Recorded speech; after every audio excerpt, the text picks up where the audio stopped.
แล้วสำหรับหวานสลายนิ่วแก้พวกเป็นนิ่วในกระเพาะปัสสาวะในทางเดินปัสสาวะก็ประมาณนั้นล่ะใส่ต้มกินฝานเป็นฝานๆแล้วก็ต้มจักน้ำลิตรหนึ่งกินทางน้ำประมาณ 2-3 มื้อจะขับฝุ่นครับนิ่วออกจากทางเดินปัสสาวะจากกระเพาะปัสสาวะแต่สำหรับนิ่วไตหรือว่านิ่วทุ่งน้ำดีจะบ่สามารถขับได้เด้อพี่น้องอาจจะมีแต่พาอย่างเดียวขึ้นเคียงจังสิหายเพราะว่านิ่วไตนิ่วทุ่งน้ำดีมันจะอยู่ลึกอยู่ภายในตัวนี้เฉพาะทางเดินปัสสาวะนิ่วกระเพาะปัสสาวะเหี่ยวขุ่นเหี่ยวคัดเหี่ยวของสำหรับลักษณะลำต้นก็คล้ายๆต้นขมิ้นทั่วๆไป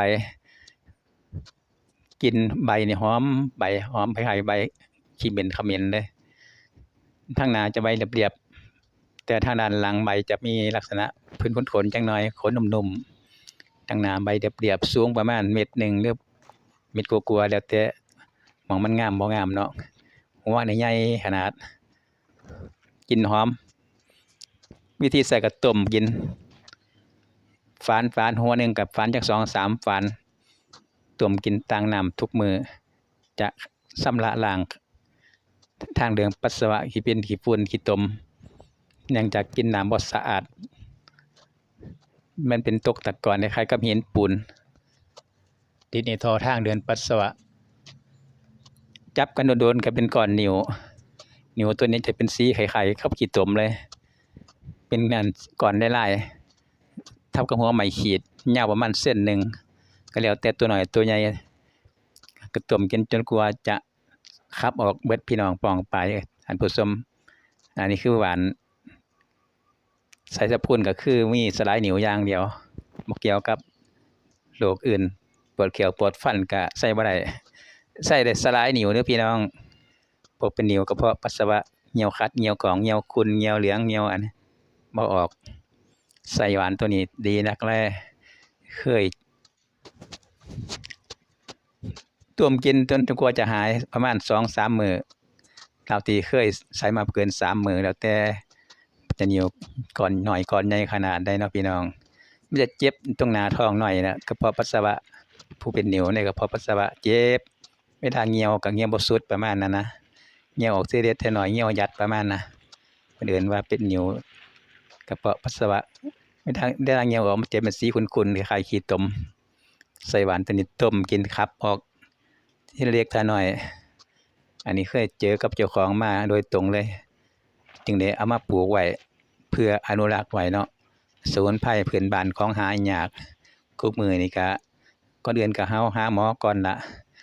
ตามคลินิกตามโรงพยาบาลตรวจเช็กอัลตราซาวด์เอ็กซเรย์เบิ่งก่อนแต่นี่เป็นทางเลือกทางแรกเบื้องต้นนะการปฐมพยาบาลเบื้องต้นก่อนจะฮอดมือแพทย์มือหมอบางอย่างก็อันตรายเสี่ยงอยู่ถ้าบ่รู้ว่าบันตัวใดเป็นหยังกับหยังแต่ว่าบ่มีผลข้างเคียงหยังมากมายสำหรับหวานสมุนไพรมันเป็นเฉพาะใส่ขับปัสสาวะอย่างเดียวเด้อนี่หวานสลายนิ่วสลายนิ่วในถุงกระเพาะปัสสาวะทางเดินปัสสาวะเหี่ยวขัดเหี่ยวของเหี่ยวเสียบเหี่ยวขุ่นประมาณนั้นนะจะเจ็บหน้าท้องหน่อยไตสะดือลงไปเป็นเอิ้นว่ากระเพาะสำหรับนิ่ว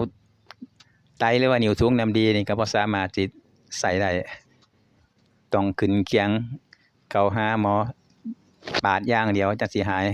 เพราะว่านิ่วถุงน้ำดีมันอยู่ในหวานตัวนี้บ่สามารถจะเข้าไปทำลายได้เนาะได้เฉพาะในถุงปัสสาวะกระเพาะปัสสาวะทางเดินปัสสาวะประมาณนั้นนะกระเพาะเหี่ยวบ้านเฮาว่าเนาะแต่ก่อนคนกินน้ำบ่สะอาดเด้น้ำสางน้ำหยังมันจะมีขี้ตมติดมานำคู่มื้อนี้ก็บ่ค่อยมีแม่นแล้วเพราะว่ากินน้ำสะอาดน้ำกลั่นน้ำกรองอย่างดีสำหรับครีมก็มานำเสนอสมุนไพรไก่โตคือหวานสลายนิ่วเด้อก็